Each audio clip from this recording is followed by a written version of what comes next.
The billionaire stepped into his own living room, and a hand clamped over his mouth. Before he could scream, he was dragged into the shadows. "Don't make a sound," a woman whispered. "If they hear you, you're dead." He recognized her, the waitress who served his family dinner every night, a servant he'd never bothered to notice.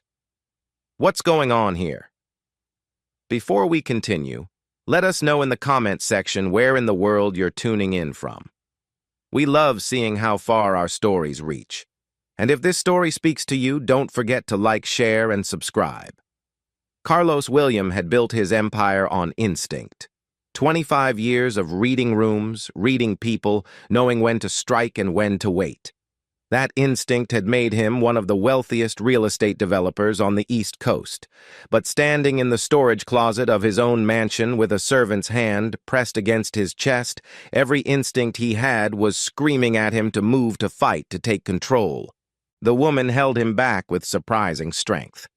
"Listen," she whispered. Through the crack in the door, the voices continued. "The doctor confirmed it," Derek said. Carlos could see his brother's silhouette pacing in front of the fireplace. "Another 2 weeks of the current dosage and his heart will give out. Natural causes. No autopsy will find anything." Vanessa's laugh was soft, almost gentle. The same laugh she used when Carlos brought her flowers. "And the will? Already handled. Patterson rewrote it last month. Everything goes to you with me as executor of William Empire." Patterson. Carlos's lips formed the word without sound. His lawyer, his friend for 20 years. Vanessa moved closer to Derek, and Carlos watched his brother's arms snake around his wife's waist with the familiarity of long practice. "I'm tired of waiting," she said. "Every morning watching him drink that glass I prepare, smiling at me like I'm still the woman he married. He doesn't even see me anymore." 2 weeks, Derek repeated. "Then we have everything." The storage closet smelled of cleaning supplies and old wood. Carlos's legs threatened to give out beneath him. The headaches, the fatigue, the heart palpitations his doctor, the Dr. Derek had recommended, had attributed to stress. It all made a terrible kind of sense now. The woman pulled him deeper into the darkness as footsteps approached. He could barely see her face, but he knew who she was. The quiet one who brought dinner every evening, who cleared plates while he talked business on the phone, who existed at the edges of his life like furniture. The footsteps passed. "We need to go," she said. "Now." Carlos grabbed her wrist. "Who are you?" "Ellie, I've worked in your house for 2 years. There was no accusation in her voice, just fact. "There's a service entrance through the kitchen. They don't know you're here. If we move now, we can get out." "Get out," Carlos almost laughed. "This is my house. Those are my employees. I'll call the police. Call who?" Ellie cut him off. "James, your head of security. He's been on your brother's payroll for 6 months. I've seen the deposits. Your lawyer just rewrote your will without your knowledge. Your doctor is prescribing you poison. Who exactly are you going to call?" The words hit Carlos like physical blows. He was a man who controlled boardrooms, who made senators wait for his phone calls, and now he was hiding in a closet being told his entire world had turned against him. "Why should I trust you?" Ellie's eyes met his in the darkness. "You shouldn't. You don't know me. You've never bothered to learn my name, even though I serve you dinner every night. But right now, I'm the only person in this house who isn't trying to kill you. So you can stand here and argue, or you can follow me and live long enough to figure out what to do next." Something in her voice made Carlos believe her. Not warmth, there was no warmth in it. Just a cold, practical honesty that cut through his shock. "Fine," he said. "Lead the way." They moved through the service corridors Carlos had never known existed in his own home. Past the industrial kitchen where he'd never set foot, through a back door that opened onto the staff parking area. The night air hit him like a slap, and he realized he was still wearing his travel clothes, his phone in his pocket, his wallet. Ellie held out her hand. "Phone. They can track it."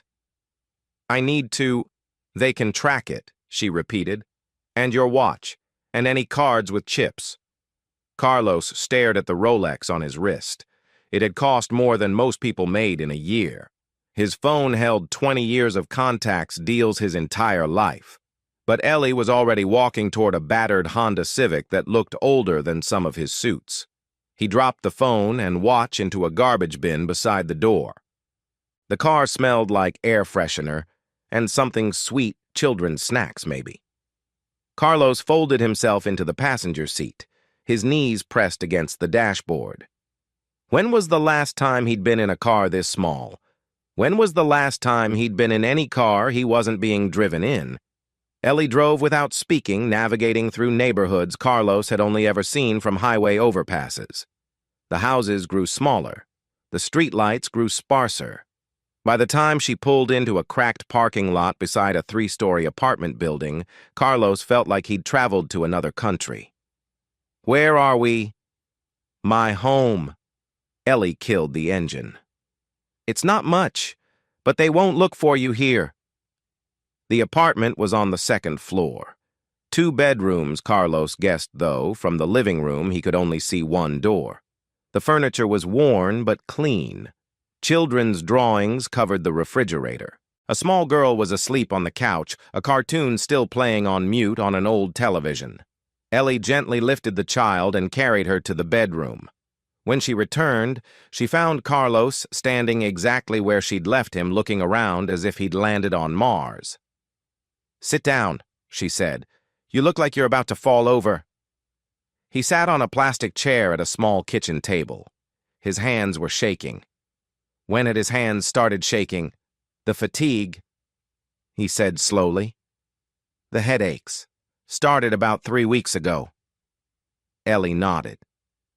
That's when I first overheard them. They were in the study. They didn't know I was cleaning the room next door. They talked about dosages, about timing it right, about how no one would question a stressed-out billionaire having a heart attack. 3 weeks. Carlos pressed his palms against his eyes. She's been poisoning me for 3 weeks. Arsenic, I think. Based on what I heard. It builds up slowly, makes it look natural. The room spun. Carlos had closed billion-dollar deals without breaking a sweat. He had fired executives, destroyed competitors, reshaped entire neighborhoods. And now he was sitting in a stranger's kitchen learning that his wife and brother were slowly murdering him, and he couldn't stop his hands from trembling. "Why did you help me?" The question came out hoarse. "You don't know me. You said it yourself. I never even learned your name." Ellie sat down across from him. For a long moment, she didn't answer. When she finally spoke, her voice was distant. 5 years ago, my brother was hit by a car, a drunk driver, the son of a wealthy family. You probably never heard about it because it never made the news. The case was buried. The driver never faced charges. My brother died in the hospital 3 days later, and no one was ever held responsible. Carlos said nothing. He could feel the weight of what she was telling him, even if he didn't fully understand it yet. "I've spent 5 years working in houses like yours," Ellie continued, "serving people who never see me, who think that money makes them untouchable. And most days I hate it. I hate all of you." She met his eyes without flinching. "But I couldn't stand there and watch someone die. Not again. Not when I could do something." The cartoon on the television flickered silently. Somewhere outside, a car alarm went off and then stopped. "So what now?" Carlos asked. "Now we figure out how to keep you alive." Ellie stood and walked to the window, checking the street below. "Your brother is smart. By morning, he'll know you're gone. He'll start looking. And when he finds out I disappeared the same night you did, he'll put it together. I need evidence, proof of what they're doing. We'll get it. But first we need to deal with the poison in your system. I know someone who might be able to help. A nurse who used to work at the county hospital." Carlos looked around the apartment again. The water-stained ceiling, the second-hand furniture, the drawings on the refrigerator signed in a child's crooked handwriting. 24 hours ago, he had been a billionaire with a perfect life, a beautiful wife, a loyal brother, a mansion full of people paid to keep him safe. Now he had nothing but the word of a woman he'd never noticed in a world he'd never seen. "Okay," he said finally. "What do we do first?" Ellie turned from the window. In the dim light of the apartment, her expression was unreadable. "First you rest. You're going to need your strength." She pointed to the couch. "It's not much, but it's what I have." Carlos Williams, CEO of William Empire, owner of properties worth billions, lay down on a second-hand couch in a two-bedroom apartment and for the first time in his adult life had absolutely no idea what tomorrow would bring. Carlos woke to the sound of cartoons and the smell of burnt toast. For a moment, he didn't know where he was. The ceiling was too low. The couch beneath him was too hard. Then the memory crashed back the storage closet, the voices, the escape through corridors he never knew existed. He sat up too quickly and the room tilted. His head pounded. His mouth tasted like copper. "You don't look so good." A small girl stood in front of him holding a bowl of cereal. She had Ellie's eyes dark and observant, and her hair was pulled into two neat puffs on either side of her head. "I'm Sophie," she said. "Mama said you're staying with us for a while. Are you sick?" Before Carlos could answer, Ellie appeared from the kitchen. "Sophie, finish your breakfast. The bus comes in 20 minutes. The girl wandered off, still watching Carlos over her shoulder. Ellie handed him a glass of water and 2 aspirin. "It's getting worse," Carlos said. It wasn't a question. "I called Gloria. She'll be here in an hour." Ellie glanced toward the window. "I need to take Sophie to school. Don't answer the door. Don't go near the windows. Don't do anything." After she left, Carlos sat alone in the small apartment, listening to the sounds of the building around him. Footsteps above, a television somewhere below, a baby crying. These were the sounds of a world he'd spent his entire adult life avoiding, the world of people who worked for people like him. His hands were still shaking. He tried to make a fist and couldn't. Gloria arrived an hour later, just as Ellie had promised. She was a heavy-set black woman in her 60s with gray-streaked hair and the no-nonsense manner of someone who had spent decades dealing with emergencies. She carried a worn medical bag and looked at Carlos the way a mechanic might look at a broken engine. "Shirt off," she said. "Let me see what we're dealing with." She checked his blood pressure, his heart rate, his reflexes. She shone a light in his eyes and pressed on his abdomen. She asked about his symptoms, the headaches, the fatigue, the tremors, the metallic taste that had been there for weeks. "Ellie told me what she thinks is happening," Gloria said finally. "Based on what I'm seeing, she's probably right. Classic signs of chronic arsenic exposure. Your body's been fighting it, but it's losing." "How long do I have?" Gloria put her equipment back in her bag. "If you keep absorbing poison at the rate they were giving you, your organs would start failing within 2 weeks. But you're not getting any more doses now, so that buys you some time. Your body can eliminate arsenic on its own, but slowly. You're going to feel like hell for the next week or so. After that, you should start improving." "A week?" Carlos closed his eyes. "I don't have a week." "Then you better work fast," Gloria said. "I'll give you some supplements to help your liver. Drink water. Rest when you can." She looked at him with something that might have been pity. "You're lucky Ellie found you when she did. Another month of that and there wouldn't have been anything to save." After Gloria left, Carlos stood at the window and watched the street below. It was a Thursday morning. People walked to bus stops. Children headed to school. A man pushed a cart full of recyclable bottles. This was the world that had always existed beneath his penthouse view, invisible and irrelevant. Now it was the only world he had. Ellie returned in the afternoon with news. Derek had reported Carlos missing that morning. It was all over the local news. Billionaire vanishes after business trip, police investigating family distraught. She showed him the coverage on her phone. Derek stood in front of the mansion playing the worried brother to perfection. "We need to find a way back in," Carlos said. "There has to be evidence in that house. Vanessa's phone, financial records, something." "Getting back in isn't the problem." Ellie sat down across from him. "I still have my key card," Security knows me, but if I show up now after disappearing the same night you did, Derek will know something's wrong. What about other staff, someone you trust? Ellie considered this. There's Rosa, the cook. She's worked there longer than I have. She keeps to herself, but she's not loyal to Derek. She's afraid of him. Can you contact her? Maybe. But if Derek is watching the staff, any communication could be traced. They spent the rest of the day planning. Carlos wanted to move fast. Every hour felt like a countdown, but Ellie insisted on caution. One wrong move and Derek would find them, and if Derek found them, it would be over. That night, Carlos woke in a cold sweat. His heart was racing. He stumbled to the bathroom and vomited blood. Ellie found him on the floor, trembling. "It's getting worse," he managed. "Gloria said I should be getting better, but it's getting worse." Ellie helped him back to the couch.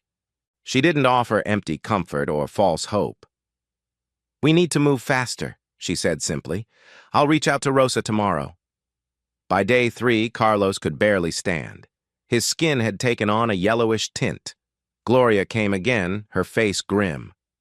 "His liver is struggling," she told Ellie quietly, but Carlos heard. "He needs a hospital. Real treatment."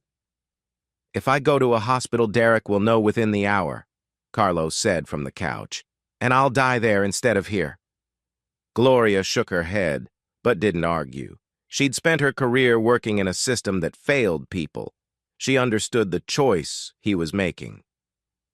On day 4, Rosa came to the apartment. She was a small woman with nervous hands and a thick accent, and she kept looking at Carlos like she was seeing a ghost. "Everyone thinks you're dead," she said. "Mrs. Williams, she cries every day, but I see her face when she thinks no one is looking. She's not sad. She's waiting." "Did you find anything?" Ellie asked. Rosa nodded and pulled a phone from her bag. "Mrs. Williams, she threw this away last week. Said she got a new one. But I kept it because it still works good and my daughter needs a phone for school." She handed it to Carlos. "I didn't look at what's on it. I don't want to know." Carlos's hands shook as he took the phone. The screen was cracked but functional. The password was Vanessa's birthday. She'd never been good with security. He scrolled through the messages and felt his blood turn cold. 3 years. 3 years of messages between his wife and his brother, love notes that turned his stomach, plans discussed in careful code. And then from 3 weeks ago, explicit conversations about dosages, about timing, about Dr. Harrison, the physician Derek had recommended when Carlos's previous doctor retired. "My God," Carlos whispered. He kept scrolling. There was more financial documents attached to emails showing payments to James, to Patterson, to the doctor. A draft of a new will that left everything to Vanessa with Derek as executor. They had thought of everything. "Is it enough?" Ellie asked. "It's enough to destroy them." Carlos looked up. "But I need to be there. I can't just send this to the police and hope for the best. Patterson has connections. Derek has connections. They'll find a way to bury it." "So what do you want to do?" Carlos thought of the shareholders' meeting scheduled for the end of the week. Derek had called an emergency session to vote on temporary leadership during Carlos's disappearance. It was supposed to be his coronation. "The shareholders' meeting," Carlos said. "Friday. Derek will be there expecting to take control of my company. I'm going to walk in and take it back." "You can barely walk to the bathroom," Ellie pointed out. "How are you going to walk into a boardroom?" "I'll manage." Ellie studied him for a long moment. "You're not doing this just to survive anymore, are you?" "No." Carlos's voice was hard. "I'm doing this to watch their faces when they realize they failed. I'm doing this to take back everything they tried to steal. I want them to see me standing there alive before the police take them away." Ellie nodded slowly. She understood revenge. She'd carried her own for 5 years. On day 5, a man came to Ellie's door. Carlos was resting in the bedroom when he heard the knock. He heard Ellie open the door, heard a male voice he didn't recognize. "Miss Coleman, we're looking for a man who might have come through this area." A white male, late 40s, about 6 feet tall. We have reason to believe he may be confused and in need of help. Ellie's voice was calm. I don't know what you're talking about. Some of your neighbors mentioned seeing a man matching that description entering your apartment a few nights ago. I have a lot of guests. You have a name, a photo. We're not at liberty to share that information, but if you see anyone matching that description, please contact this number. Carlos heard the door close. He heard footsteps fade down the hallway. When Ellie came into the bedroom, her face was tight with controlled fear. They know, Carlos said. They're looking. They don't know yet. Ellie sat on the edge of the bed. But they will. We don't have much time. That night, Carlos couldn't sleep. He sat at the kitchen table going through Vanessa's phone again and again, building a case in his head. The evidence was damning. But Derek was smart, and Derek was connected, and Derek would have lawyers ready to spin everything. Carlos needed more than evidence. He needed witnesses. He needed the world to see. You're thinking too hard. He looked up. Ellie stood in the doorway wrapped in a robe. I can't figure out how to make this work, Carlos admitted. Even if I show up with all this evidence, Derek will claim I'm paranoid, that I disappeared on my own, that I'm mentally unstable. He's probably already laying the groundwork. So don't give him time to spin it. Ellie sat down across from him. You said the meeting is Friday. That's 2 days. Walk in with everything, the phone, the records, the payments. Put it on the screen before Derek can open his mouth. Don't give him the chance to control the narrative. It's risky. Everything is risky now, but you're a businessman. You know that the person who speaks first controls the room. Carlos looked at her, really looked at her maybe for the first time. This woman who served him dinner for 2 years without ever being seen. This woman who had every reason to let him die and chose to save him instead. Why are you helping me, really? Ellie's answer came slowly. I told you about my brother. What I didn't tell you is that I blamed myself for years. I wasn't there when it happened. I was working an extra shift because we needed the money. I kept thinking if I'd just been there, maybe things would have been different. She looked at her hands. It's not logical. I know that. But grief isn't logical. And when I heard them planning to kill you, something in me just couldn't walk away. I couldn't be the person who wasn't there again. Carlos didn't know what to say. In his world, everything was transactional. People helped you because they wanted something. But Ellie wanted nothing from him except his survival. Thank you, he said finally. It felt inadequate. Don't thank me yet. We still have to survive Friday. On day 6, everything fell apart. Carlos woke to Ellie shaking him, her face pale. They took Sophie? He sat up, his head spinning. What? I dropped her at school this morning. An hour ago, the principal called. A man showed up with a letter saying he was her uncle, that there was a family emergency. They let her go with him. Ellie's voice cracked. They let her go. She showed him her phone. There was a text from an unknown number. Bring Carlos William to the warehouse on 5th and Harbor. Alone, or the girl dies. Carlos felt something cold settle in his chest.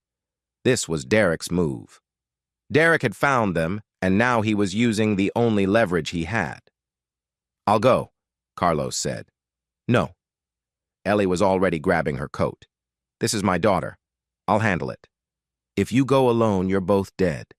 Derek doesn't leave witnesses. And if you go, you die too. You can barely stand. Then we split up. Carlos forced himself to his feet. The room swayed, but he steadied himself against the wall. You go for Sophie. Take Rosa, take Gloria, take anyone you trust. I go to the shareholders' meeting. That's insane. You'll never make it. Watch me. Carlos's voice was harder than he felt. Derek wants me dead. Fine. Let him come for me. But I'm not dying in a warehouse. I'm dying in that boardroom in front of every camera in the city, telling the world exactly what he did. Ellie stared at him. For a moment, he thought she would argue. Then she nodded slowly. If my daughter dies because of this, she said quietly, I will never forgive you. If your daughter dies, I won't forgive myself either. They stood in the small kitchen, the morning light filtering through dirty windows. Two people from different worlds bound together by circumstance and choice. Friday, Ellie said. It ends Friday. One way or another. The warehouse on 5th and Harbor was exactly the kind of place people disappeared. Ellie knew these streets.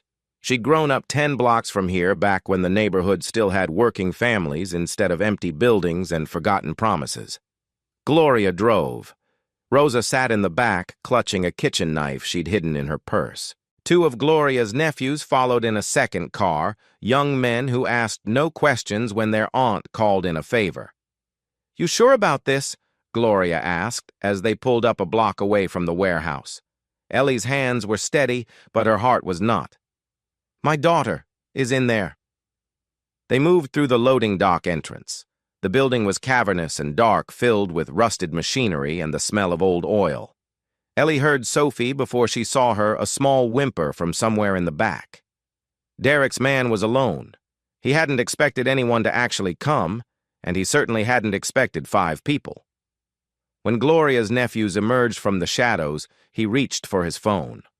Rosa was faster. The kitchen knife pressed against his throat before he could dial. Where is she? Ellie's voice was ice.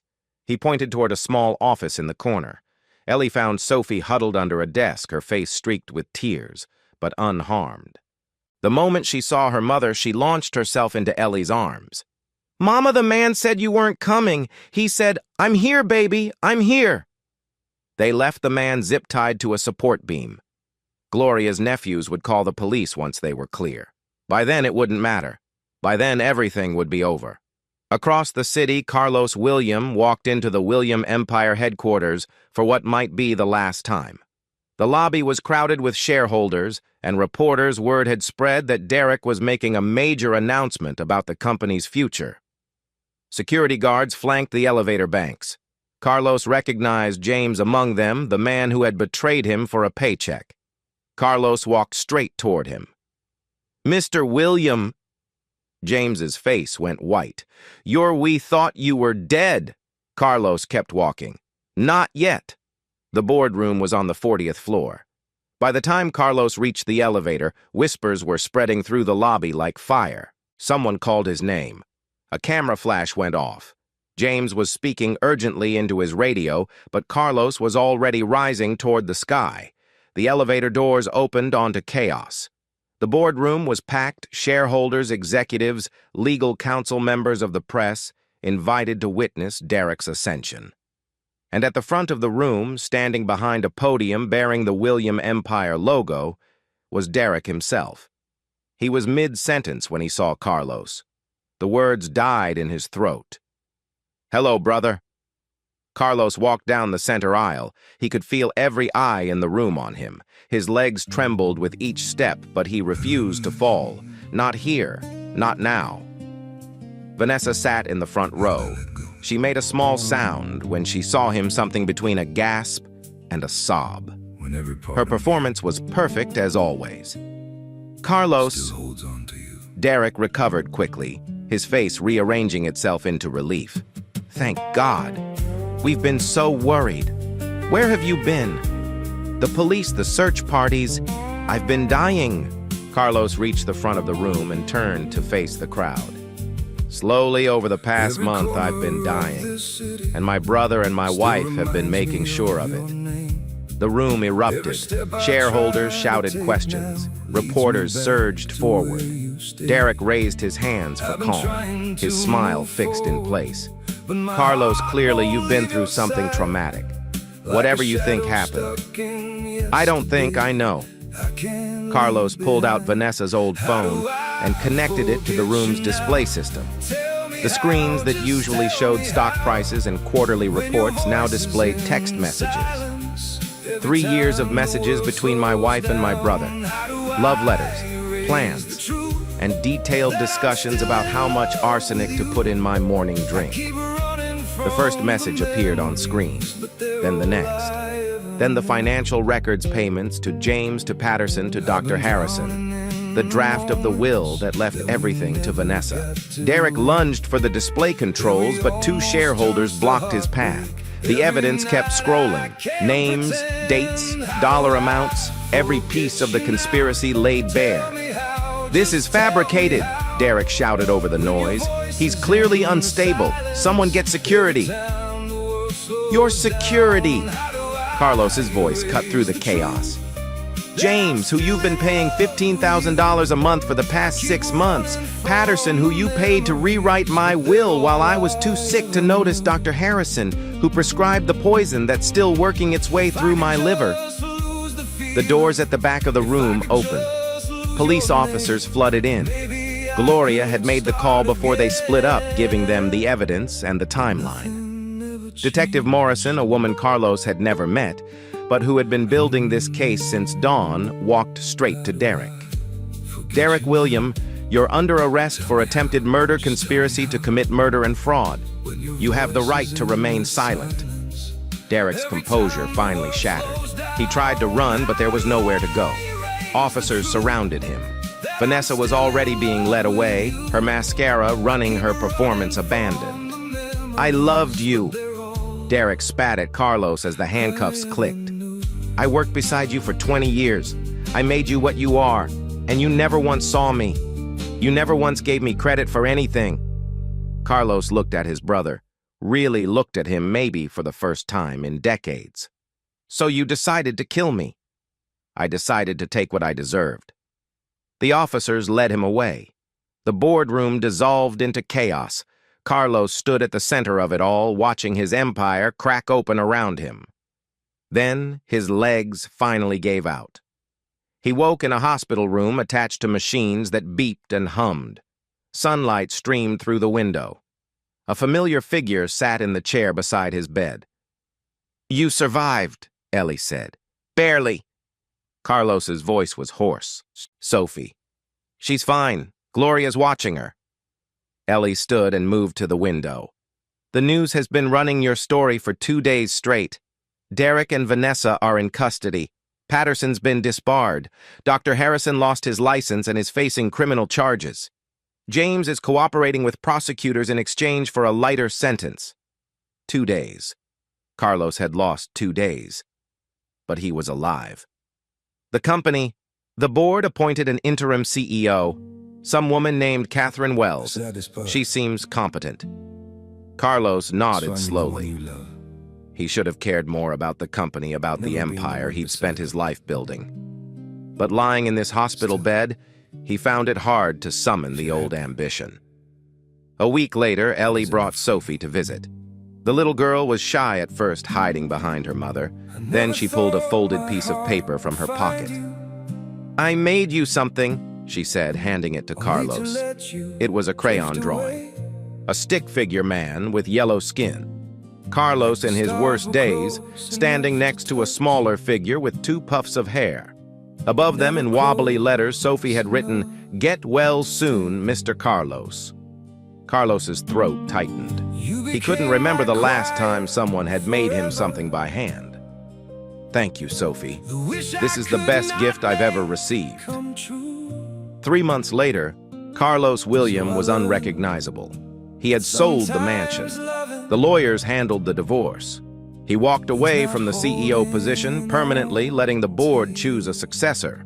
The money remained more than he could ever spend, but the life he'd built around that money was gone. In its place, he'd built something smaller, a foundation named after Jamal Coleman, Ellie's brother, dedicated to helping families who had been failed by the justice system. He'd rented an apartment in a neighborhood he never would have visited a year ago. He learned to cook badly. He learned to shop for groceries inefficiently. He learned to exist in the world without a wall of employees between himself and reality. Ellie visited often, sometimes with Sophie, sometimes alone. They weren't friends exactly. The history between them was too complicated for that simple word. But they were something. Allies, maybe. 2 people who had seen each other at their worst and hadn't looked away.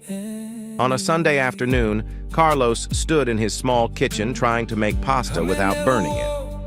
Sophie sat at the table drawing.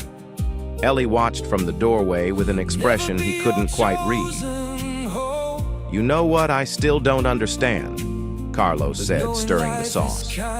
"What's that? You hated people like me? You had every reason to let me die, and you saved me anyway." Ellie was quiet for a moment. "I didn't save you because you deserved it. I saved you because I couldn't be the person who looked away. Not again." Carlos nodded. He understood now in a way he couldn't have understood before. The world was full of invisible people, people who served and cleaned and worked and died, while men like him looked past them without seeing. Ellie had seen him when no one else did, not because he was special, but because she was. "I spent my whole life building walls," Carlos said. "Walls of money, walls of security, walls of employees. I thought they were protecting me. Turns out they were just keeping me from seeing what mattered." Sophie looked up from her drawing. "Mr. Carlos, your pasta is burning." He turned back to the stove, laughing despite himself. The sauce had indeed begun to smoke. In his old life, a personal chef would have handled this. Now there was just him, a ruined pot, and the sound of a 7-year-old giggling at his incompetence. And somehow, standing in that small kitchen with smoke filling the air, Carlos William felt richer than he ever had before. Later that evening, after Ellie and Sophie had gone home, Carlos stood by his window looking out at the ordinary street below. Neighbors walked dogs, children rode bicycles. A woman pushed a cart full of groceries. The invisible world visible at last. He thought about the storage closet in his mansion, the whispered warning in the dark, the hand that pulled him back from death. He thought about Ellie's brother Jamal, whose name now hung on a foundation that might help others avoid the same fate. He thought about all the years he'd spent climbing, accumulating, achieving, and how none of it had saved him. In the end, the person who saved his life was someone he'd never bothered to see. Carlos William had been a billionaire. He still was technically, but wealth he had learned had nothing to do with money. It was measured in the people who stood beside you when everything else fell away. And by that measure, he was only now beginning to understand what it meant to be rich.